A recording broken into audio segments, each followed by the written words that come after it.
Saudara-saudari terkasih, bagaimana sejauh ini proses pertobatan Anda? Selama masa prapaskah, kita diajak untuk upgrading diri, mengupgrade terutama kerohanian kita. Tentu saja proses upgrading atau pertobatan itu tidak selalu mudah. Kita pasti menemukan hal-hal yang mungkin membuat kita tidak nyaman, mungkin sulit untuk dijalani, tetapi memang itulah persis, disitulah poin pertobatan. Kita berusaha mengatasi hal-hal yang kita sebelumnya anggap sulit. Sekarang kita berusaha untuk mengatasinya supaya kita naik kelas. Karena tujuan utama dari proses pertobatan, perbaikan diri, upgrading, itu pada akhirnya adalah supaya kita naik kelas. Kalau kita mau nyaman-nyaman saja, mau di situ-situ saja, mau gini-gini saja, buat apa kita bertobat? Saudara-saudari, pada minggu prapaskah yang kedua, yaitu minggu ini, kepada kita akan diberikan bacaan-bacaan yang akan membantu kita, yang meneguhkan kita, memberi kita semangat, supaya kita tetap konsisten untuk menjalani proses pertobatan kita. Untuk itu, saya mengajak Anda untuk mengulas bacaan-bacaannya dalam Insap, Intip Sabda bersama dengan Frater Revi. Saudara-saudari, mari kita mengintip dulu bacaan pertamanya, yang diambil dari kitab Kejadian, bab 12 ayat 1 sampai 4a. Ini adalah kisah panggilan Abram. Untuk pertama kalinya, Abram yang nantinya akan berubah nama menjadi Abraham, bapa segala bangsa, untuk pertama kalinya dipanggil oleh Allah. Saudara-saudari, kisah panggilan Abram ini ada pada bab yang ke-12 dari kitab Kejadian. Sebelum bab yang ke-12 ini, yaitu bab 1 sampai 11, ada banyak kisah yang menunjukkan kegagalan-kegagalan manusia. Sebagai contoh misalnya, Adam dan Hawa jatuh ke dalam dosa. Lalu setelah itu mungkin kita tahu bahwa ada kisah Kain membunuh saudaranya Habel. Jangan lupa ada kisah lain lagi, yaitu air bah yang melanda bumi. Dan hanya satu keluarga yang diselamatkan, yaitu keluarganya Nuh. Satu kisah lain lagi yang juga tidak boleh dilupakan adalah kisah Menara Babel. Manusia menjadi sombong, ingin menyamai Allah, tidak lagi mau tergantung kepada Allah. Dan itu disimbolkan dengan pembangunan menara yang tingginya pengen mencapai langit. Kalau tadi dalam kisah Menara Babel, manusia berusaha mencari nama untuk dirinya sendiri tanpa mau melibatkan Allah. Di dalam kisah Abram, atau nantinya juga Abraham, Allah justru memberikan nama yang besar, memberikan nama yang mulia untuk Abram. Padahal Abram bukan orang hebat. Dia adalah orang biasa-biasa saja yang dipanggil oleh Allah, dan dia mau mengikuti panggilan itu, mau menjawab tawaran dari Allah itu. Yuk kita lihat dari ayat yang pertama. Berfirmanlah Tuhan kepada Abram, pergilah dari negerimu dan dari sanak saudaramu dan dari rumah bapamu ini ke negeri yang akan kutunjukkan kepadamu. Saudara-saudari, Allah memerintahkan Abraham untuk pergi. Di dalam teks aslinya, dalam bahasa Ibrani, kata yang digunakan itu adalah lech lecha. Kurang lebih, kalau mau diartikan, artinya adalah pergilah untuk dirimu sendiri. Atau pergilah menuju dirimu sendiri. Kenapa ya kata yang digunakan bukan hanya pergi saja? Allah menawarkan Abram untuk pergi, bukan sekedar untuk pergi tanpa tujuan. Tapi perginya, tujuan utamanya adalah untuk kebaikan Abram. Supaya Abram mengalami kenaikan level, mengalami upgrading, sama seperti yang kita sekarang sedang upayakan selama masa prapaskah. Mengapa selama masa prapaskah kita diajak untuk bertobat, diajak untuk upgrading diri? Kenapa? Bukan sekadar karena itu sebuah keharusan, bukan karena gereja menyuruhnya begitu, bukan karena Romo menyuruhnya begitu. Bukan.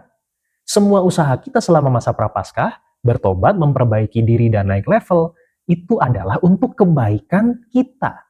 Bukan untuk kebaikan Romo, bukan untuk kebaikan orang lain, tapi pertama-tama untuk kebaikan kita. Maka mari menjalani proses pertobatan dan upgrading diri ini dengan sebaik-baiknya. Karena ujung-ujungnya yang menerima manfaatnya adalah kita sendiri. Pada ayat yang pertama tadi, Allah meminta Abram untuk meninggalkan 3 hal.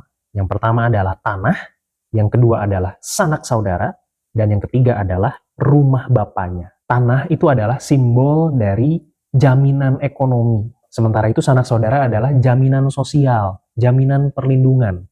Kalau kita punya sanak saudara di dekat kita, maka kita akan merasa lebih aman. Dan yang ketiga adalah rumah bapa. Ini adalah simbol dari warisan. Nah saudara-saudari, Tiga hal yang diminta oleh Allah untuk ditinggalkan, tiga-tiganya adalah hal-hal yang akan memberikan jaminan kepada Abram. Tapi kok Allah minta semuanya itu ditinggalkan ya? Di situ muncul pesan tersirat bahwa kalau kita mau upgrading diri, mau pergi untuk kebaikan diri kita, maka memang salah satunya yang harus ditinggalkan adalah hal-hal yang terlalu membuat kita nyaman.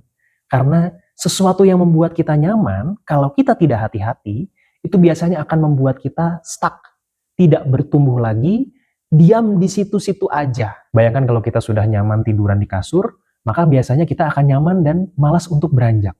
Kalau orang zaman sekarang menyebutnya mager, malas gerak. Kenyamanan kalau tidak hati-hati itu bisa membuat kita menjadi mager. Maka Allah mengajak Abraham untuk pergi meninggalkan tiga hal yang memberikan kenyamanan untuk Abram. Tujuannya bukan supaya hidup Abram menjadi susah, bukan itu.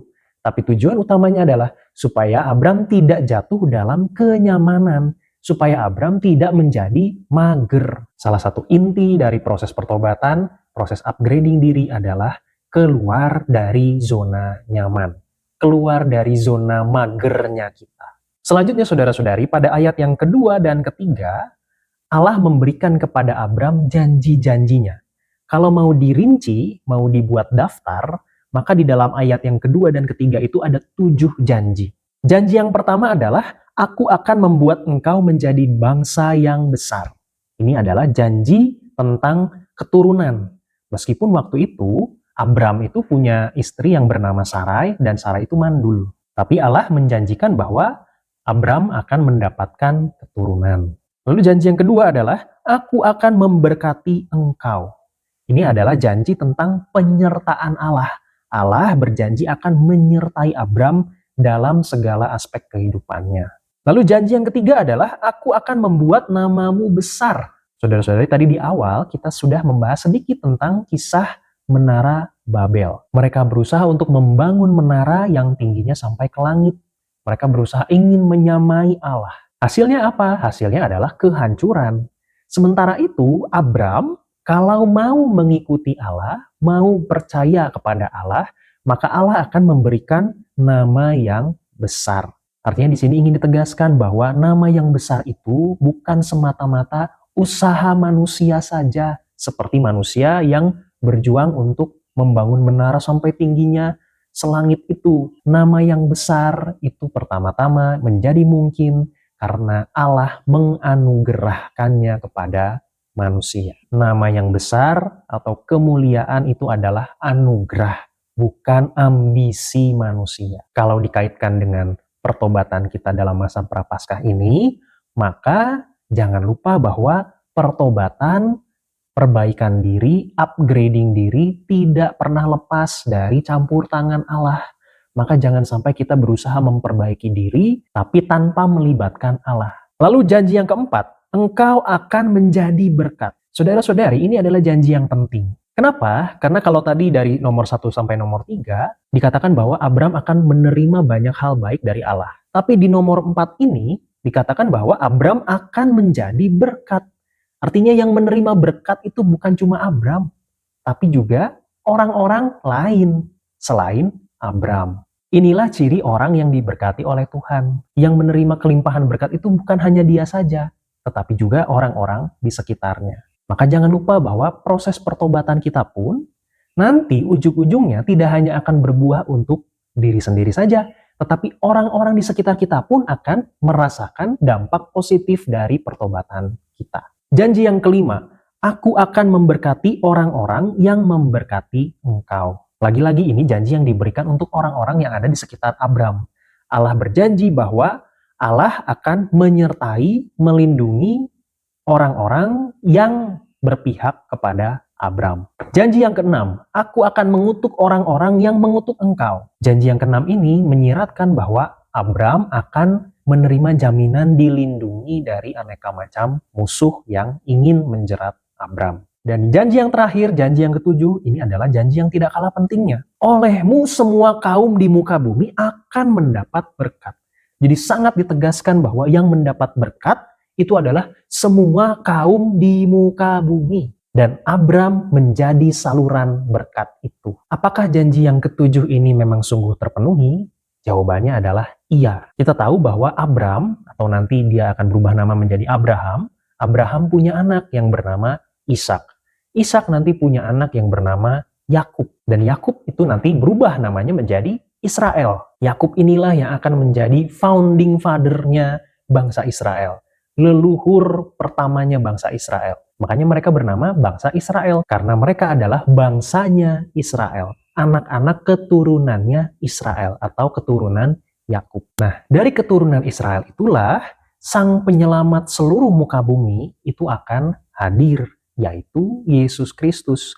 Yesus itu lahir dari keturunan Israel. Artinya dia juga adalah lahir dari keturunan Abraham. Artinya janji nomor 7 ini terpenuhi. Saudara-saudari, pada ayat yang terakhir, yaitu ayat keempat, dikatakan bahwa Abram pergi seperti yang difirmankan Tuhan kepadanya. Artinya Abram ini tidak banyak berdebat, dia tidak banyak tawar-menawar dulu dengan Allah. Ini adalah bukti bahwa Abram itu sungguh punya iman yang kuat. Dia sungguh percaya bahwa Allah akan menyertai proses dia untuk bertumbuh. Dari Abram kita belajar bahwa iman yang kuat itu diwujudkan melalui perbuatan.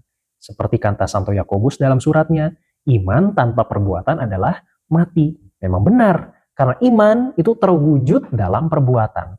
Iman Abraham yang kuat terwujud lewat perbuatannya untuk pergi mengikuti apa yang Allah perintahkan. Sekarang mari kita lanjut ke bacaan Injilnya. Bacaan Injilnya diambil dari Matius bab 9 ayat 1 sampai 17. Ini adalah peristiwa atau kisah yang dikenal sebagai kisah transfigurasi Yesus. Transfigurasi, trans itu artinya berubah, figur itu artinya gambaran atau rupa. Maka transfigurasi itu artinya adalah perubahan rupa. Di dalam kisah ini dikisahkan bahwa Tuhan Yesus berubah rupa, menunjukkan kemuliaan di hadapan 3 orang muridnya di atas gunung. 6 hari kemudian, Yesus membawa Petrus, Yakobus, dan Yohanes saudaranya, dan bersama-sama dengan mereka, ia naik ke sebuah gunung yang tinggi.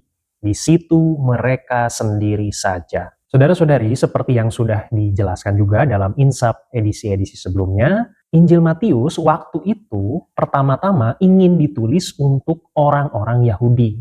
Matius pertama-tama ingin memperkenalkan Yesus Kristus kepada orang-orang Yahudi. Maka, jangan heran kalau di dalam Injil Matius ada banyak hal, simbol-simbol, kata-kata, istilah-istilah yang akarnya berasal dari tradisi atau alam pikirnya orang Yahudi. Ada banyak hal yang terkait dengan kisah-kisah tertentu atau hal-hal tertentu yang ada di dalam Perjanjian Lama. Termasuk ayat ini. Dikatakan bahwa 6 hari kemudian. Kalau kita membaca Alkitab dalam Injil Matius secara lebih lengkap, yang dimaksud dengan 6 hari, di sini itu adalah 6 hari sesudah peristiwa Petrus mengakui bahwa Yesus adalah Mesias. Jadi 6 hari sesudah pengakuan Petrus, terjadilah peristiwa ini. Kenapa 6 hari? 6 hari itu kalau kita mau kembali ke Perjanjian Lama, tepatnya dalam kitab Keluaran bab 24, 6 hari itu adalah durasi Musa menunggu berjumpa dengan Allah di gunung. Berjumpa dengan Allah di dalam awan, di dalam kemuliaan. Dan berjumpa dengan Allahnya pun di atas gunung. Jadi di sini sudah ada latar waktu dan latar tempat yang sama. 6 hari di atas gunung. Ini bukan hanya kode-kode biasa, ini adalah kode keras. Bahwa Matius ingin memperkenalkan Yesus sebagai Musa yang baru. Di dalam tradisi Yahudi, Musa adalah figur penting karena dia adalah nabi yang memperkenalkan hukum Taurat. Hukum yang menjadi dasar kehidupannya orang Yahudi. Yesus diperkenalkan sebagai Musa yang baru karena Yesus adalah figur yang menggenapi hukum Taurat, membaharui hukum Taurat, bahkan tidak hanya memperbarui saja, tapi menyempurnakan hukum Taurat. Nah, lalu diceritakan bahwa Yesus pergi ke atas gunung itu bersama dengan Petrus, Yakobus, dan Yohanes. Ini adalah 3 orang yang boleh dikatakan lingkaran dalamnya Tuhan Yesus. Kalau menurut hukum Yahudi, suatu kejadian itu biasanya menjadi sah kalau ada saksinya. Dan saksinya itu biasanya 2 atau 3 orang. Nah, kalau ada 3 orang yang ikut bersama-sama dengan Yesus menyaksikan peristiwa transfigurasi Yesus di atas gunung, maka Matius ingin menegaskan bahwa peristiwa ini adalah peristiwa yang sah, bukan sekadar kisah fiktif yang dibuat-buat saja, tetapi ada saksinya dan jumlah saksinya juga sah, yaitu 3 orang. Pada ayat yang kedua dikisahkan bahwa Yesus berubah rupa di depan mereka. Yesus mengalami transfigurasi, berubah rupa. Perubahan macam apa yang terjadi? Wajahnya bercahaya seperti matahari dan pakaiannya menjadi putih bersinar seperti terang. Saudara-saudari, kalau kita belajar waktu sekolah, matahari itu adalah bintang. Kenapa matahari itu bintang? Karena matahari itu menghasilkan cahayanya sendiri, bukan memantulkan cahaya. Berbeda dengan bulan. Bulan itu bercahaya karena dia memantulkan cahaya dari matahari. Tapi kalau matahari itu menghasilkan cahayanya sendiri. Di sini dikisahkan bahwa wajahnya Tuhan Yesus bercahaya seperti matahari. Artinya cahaya ini bukan cahaya dari pantulan, tapi cahaya yang memang dihasilkan oleh Tuhan Yesus sendiri. Asalnya dari Tuhan Yesus sendiri. Peristiwa ini ingin menunjukkan bahwa Tuhan Yesus sungguh menunjukkan kemuliaannya kepada para muridnya. Ini bukan kemuliaan yang kaleng-kaleng, ini sungguh kemuliaan ilahi. Sekaligus sebetulnya ini adalah semacam cuplikan, semacam bocoran dari tubuh kemuliaan Yesus yang nanti baru akan terlihat sesudah Yesus bangkit. Jadi Petrus, Yakobus, dan Yohanes punya keistimewaan untuk menyaksikan rupa Yesus setelah Yesus bangkit, meskipun cuma sebentar, meskipun hanya cuplikannya saja. Ayat yang ketiga, maka tampak kepada mereka Musa dan Elia sedang berbicara dengan dia. Siapakah Musa, siapakah Elia? Tadi sudah dijelaskan bahwa Musa adalah figur dalam tradisi Yahudi yang memperkenalkan hukum Taurat. Dengan demikian, Musa adalah perwakilan hukum Taurat. Sementara Elia itu adalah salah seorang nabi di dalam tradisi Yahudi. Dia adalah nabi yang besar. Maka Elia di sini itu menjadi perwakilan para nabi. Saudara-saudari, hukum Taurat dan kitab para nabi itu adalah 2 kitab yang sangat dihormati dalam tradisi Yahudi. Ini adalah simbol bahwa seluruh perjanjian lama, kitab-kitab yang dihormati oleh tradisi Yahudi itu sudah memberikan kesaksian tentang Yesus. Lalu pada ayat yang keempat, diceritakan bahwa Petrus berkata kepada Tuhan Yesus, "Tuhan, betapa bahagianya kami berada di tempat ini. Jika Engkau mau, biarlah kudirikan di sini 3 kemah. 1 untuk Engkau, 1 untuk Musa, dan 1 untuk Elia." Seakan-akan ingin diceritakan bahwa Petrus itu mensejajarkan Yesus dengan Musa, dengan Elia. Karena ketiganya mau dibuatkan kemah katanya. Nah, hal ini langsung dikoreksi pada ayat berikutnya, yaitu ayat yang kelima. Dikatakan pada ayat yang kelima, dan tiba-tiba sedang ia berkata-kata, maksudnya adalah Petrus sedang berkata-kata, turunlah awan yang terang menaungi mereka, dan dari dalam awan itu terdengar suara yang berkata, inilah anak yang kukasihi, kepadanyalah aku berkenan, dengarkanlah dia. Secara tidak langsung ini adalah koreksi terhadap cara pikirnya Petrus. Yesus tidak bisa disejajarkan dengan Musa dan Elia, karena Allah sendiri mengatakan, kepadanyalah aku berkenan, dengarkanlah dia. Kenapa Allah mengatakan dengarkanlah dia? Karena Tuhan Yesus adalah firman Allah. Dia adalah firman yang menjadi manusia. Seperti yang biasa kita ucapkan dalam doa malaikat Tuhan, dalam doa Angelus, sabda sudah menjadi daging. Siapakah sabda yang sudah menjadi daging itu? Tuhan Yesus yang lahir ke dunia dan menjadi manusia. Karena dia adalah firman Allah, maka dikatakan dengarkanlah dia. Dengarkanlah Sang Firman itu. Sang Firman Allah tidak bisa disejajarkan dengan Elia dan Musa. Karena Musa dan Elia itu levelnya adalah nabi. Mereka mendengarkan Allah. Tapi mereka bukanlah firman Allah itu. Yang adalah firman Allah itu adalah Yesus. Pada ayat yang ke-9 dikisahkan bahwa ketika mereka turun dari gunung itu, Yesus berpesan, jangan kamu ceritakan penglihatan itu kepada seorang pun sebelum anak manusia dibangkitkan dari antara orang mati. Kenapa Yesus melarang mereka untuk menceritakan peristiwa itu kepada orang-orang sebelum peristiwa kebangkitan atau sebelum peristiwa Paskah? Karena peristiwa transfigurasi hanya baru bisa dipahami kalau nanti peristiwa Paskahnya sudah terjadi.